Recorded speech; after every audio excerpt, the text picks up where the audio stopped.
नमस्कार दोस्तों, जय माता दी, जय माँ लक्ष्मी।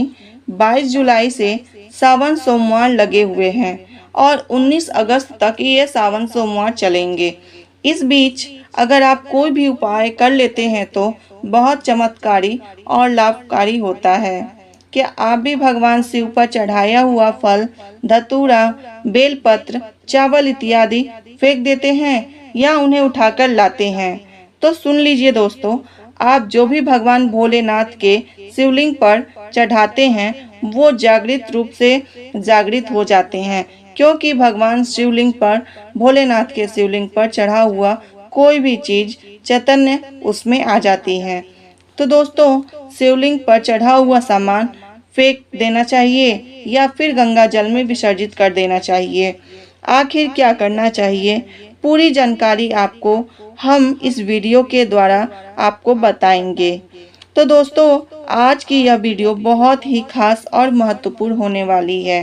तो आगे बढ़ने से पहले दोस्तों, आपसे एक रिक्वेस्ट है कि आप अगर इस वीडियो में नए हैं तो सब्सक्राइब कर लें चैनल को और लाइक करके ज़्यादा से ज़्यादा शेयर जरूर करें। तो दोस्तों, अगर अधिकतर लोग आज के समय में भगवान भोलेनाथ की पूजा आराधना करते हैं और पूजा करने के बाद जल, बेलपत्र, फूल फल इत्यादि चढ़ाते हैं, लेकिन चढ़ाने के बाद एक कार्य करना भूल जाते हैं, अर्थात कि यह सामग्री चढ़ाने के बाद उसका उपयोग में लाना भूल जाते हैं। तो दोस्तों, इस जानकारी को पाने के लिए आप इस वीडियो को पूरा जरूर देखें। आज की यह वीडियो थोड़ा भी स्किप मत कीजिएगा, क्योंकि अगर आप इस वीडियो को स्किप कर देते हैं तो यह पूरी जानकारी आपको नहीं मिल पाएगी।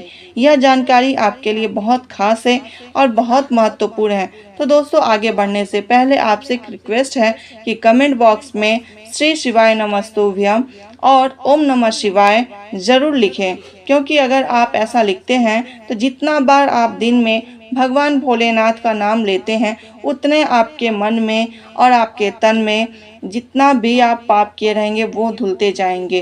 तो दोस्तों, आपकी किस्मत बन जाएगी या अगर आप देख लेते हैं तो। दोस्तों, कि इस वीडियो में जो धन संपदा है उसके बारे में हम आज बात नहीं करेंगे, बल्कि शिवलिंग पर चढ़ाया हुआ जल, धतूरा आदि के उपयोग के बारे में बात करेंगे।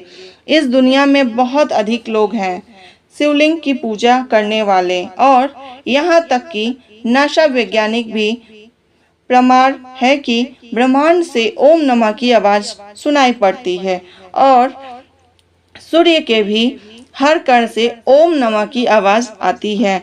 नासा वैज्ञानिक ने बताया है भगवान शिव बड़े ही, आप सोचते होंगे कि वो बहुत छोटे होंगे या किस तरह से होंगे, लेकिन दोस्तों, ब्रह्मांड में तो उनकी पैरों के धूल की एक कण का हिस्सा है। ब्रह्मांड इतना छोटा है कि अगर आप कहीं बाहर से या भगवान के दृश्य से देखें तो यह एक छोटा कण हिस्सा नजर आएगा।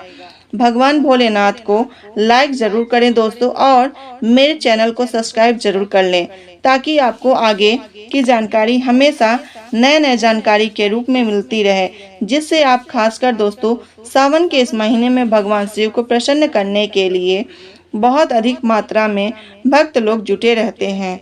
उनको प्रसन्न करने के लिए लोग कांवड़ की भी यात्रा करते हैं।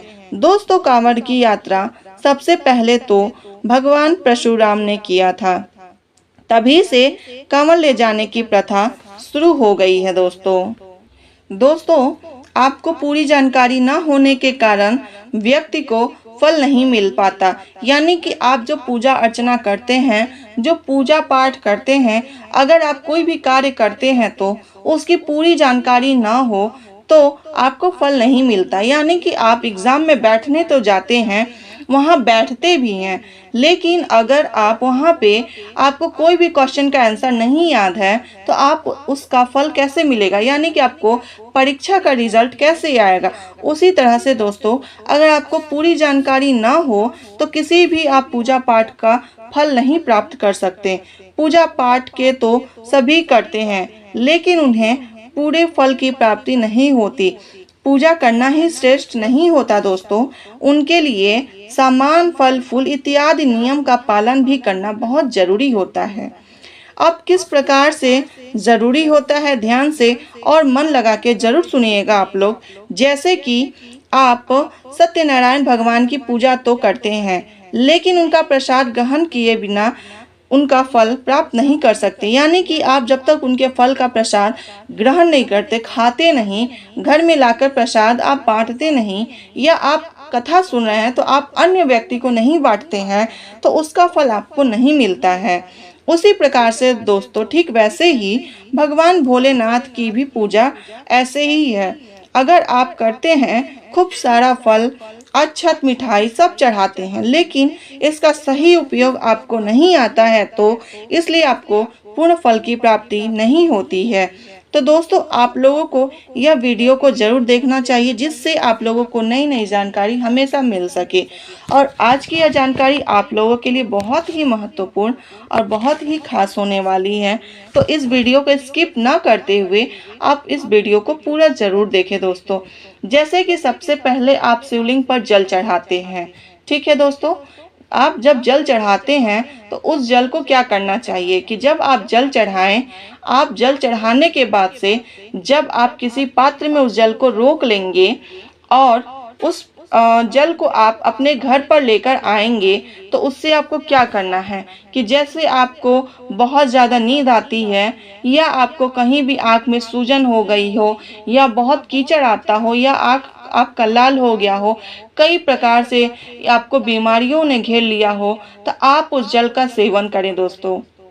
अगर आप उस जल के सेवन का उपयोग करते हैं तो आपके जीवन में कितना भी कष्ट आए, कितनी भी बीमारियां आए, वो आपसे दूर हो जाएंगी। लेकिन एक दो बार करने से नहीं दोस्तों, कम से कम आप ये जल रोज प्रतिदिन मंदिर में जाएं, शिवलिंग पर जल चढ़ाया हुआ जो जल है उसे आप किसी भी पात्र में रोक कर लाएं और आप अपने घर में किसी बोतल में लाकर इकट्ठा कर लें।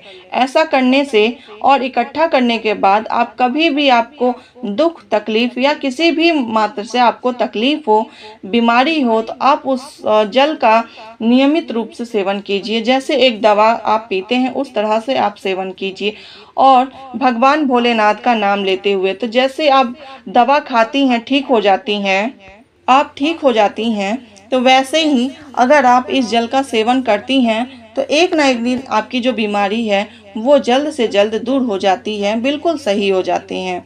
तो दोस्तों, आपको क्या करना है कि जैसे आपको जल आप जब चढ़ाते हैं तो इस जल को इकट्ठा जरूर कर लें।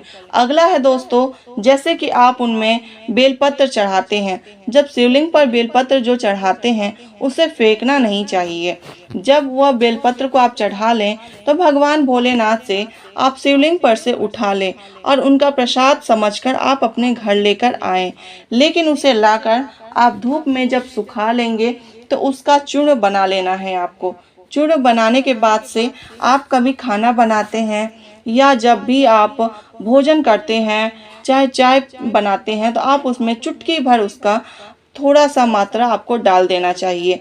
यानी कि चुटकी भर जो उसका चूर्ण है आपको डाल देना चाहिए।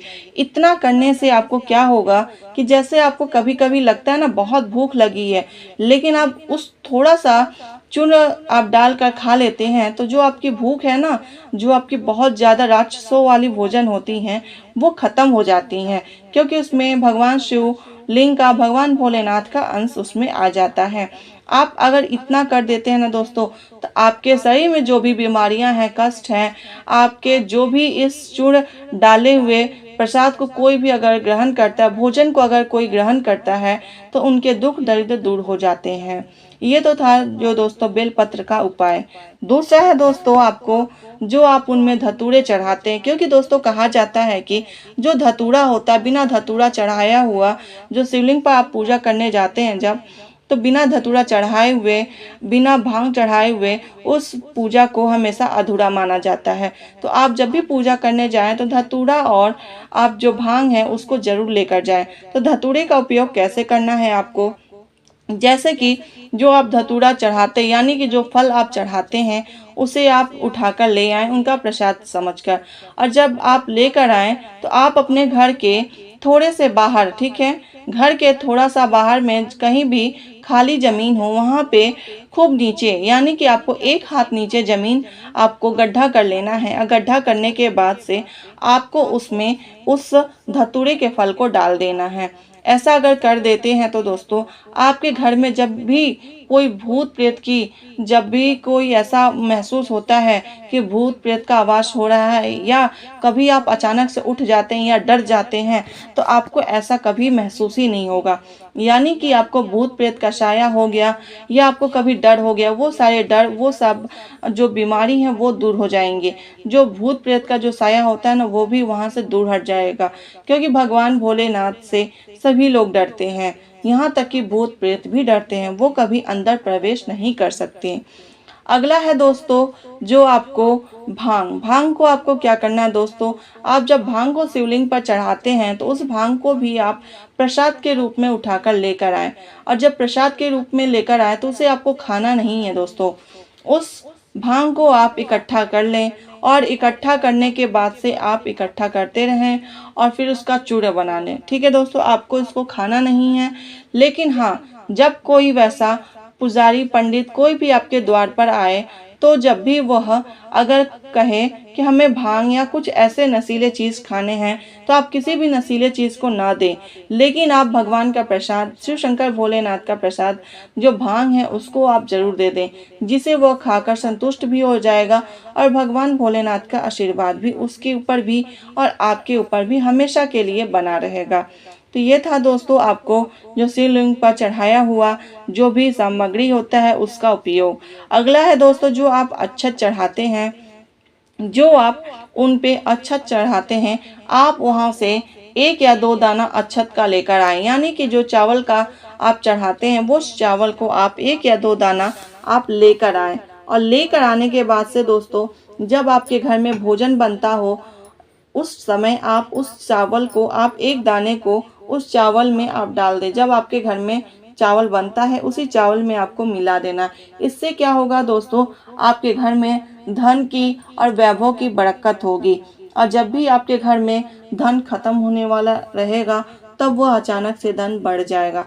क्योंकि ऐसा होता है दोस्तों कि जब भी किसी कार्य को आप करते हैं, पूर्ण होते होते वो वहाँ से पूर्ण नहीं हो पाता, वहीं से रुकावटें आ जाती हैं।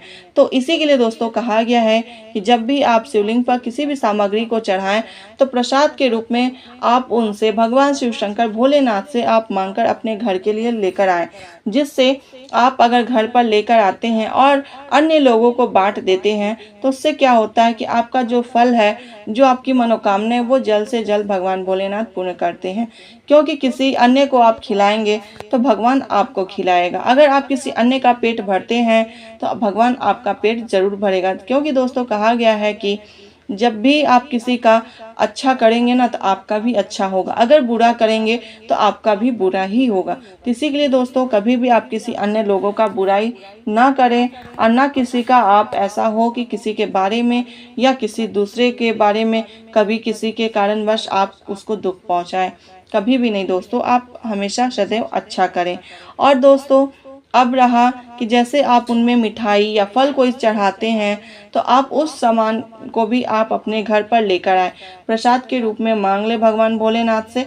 और जब घर लेकर आएंगे तो आप उसको प्रसाद के रूप में सब अन्य लोगों को भी बांट दे, थोड़ा थोड़ा करके। इस सावन के महीने में आप जब सावन सोमवार करते हैं, तो कभी भी दोस्तों आपको झूठ नहीं बोलना चाहिए। कभी भी हो गया आप किसी भी बुरे व्यक्ति के साथ आप जा रहे हैं या उनके साथ रहते हैं, तो उनके साथ ना रहें दोस्तों। क्योंकि आप बुरे दोस्तों की वजह से, बुरे संगत की वजह से आप भी कहीं ना कहीं फंस सकते हैं। क्योंकि अगर वह बुरा काम करेगा तो आपके भी कर्म में ही बुरा काम लिखा भी जाएगा। तो इसी के लिए दोस्तों जब भी आप सावन का सोमवार करते हैं, तो अच्छे से और एकदम साफ मन से करें। अगर आपके घर में भी कोई भी व्यक्ति अगर व्रत करता है, तो अच्छे से और साफ मन से रखें कि क्योंकि आपके घर में कोई ना कोई व्रत रखा है। तो इसलिए दोस्तों आपको सावन में कभी भी आप पूजा पाठ करते हैं तो आप अच्छे से स्वच्छ मन से करें। क्योंकि कहा गया है दोस्तों कि जब यह सावन का सोमवार आता है, सावन आता है, तो भगवान भोलेनाथ स्वयं इस धरती पर विराजमान होते हैं। उनके हाथ में इस धरती का जो बोझ है, इस धरती का जो भी उन संचालन है उनके हाथ में रहता है। तो भगवान भोलेनाथ को खुश करने के लिए आप हमेशा सच्चाई के रास्ते पर अच्छे तरह से चलें और कभी भी गलत काम ना करें, ना किसी की बुराई करें। तो दोस्तों अगर यह मेरी वीडियो पसंद आई हो तो लाइक एंड सब्सक्राइब करके ज़्यादा से ज़्यादा शेयर जरूर करें दोस्तों। धन्यवाद।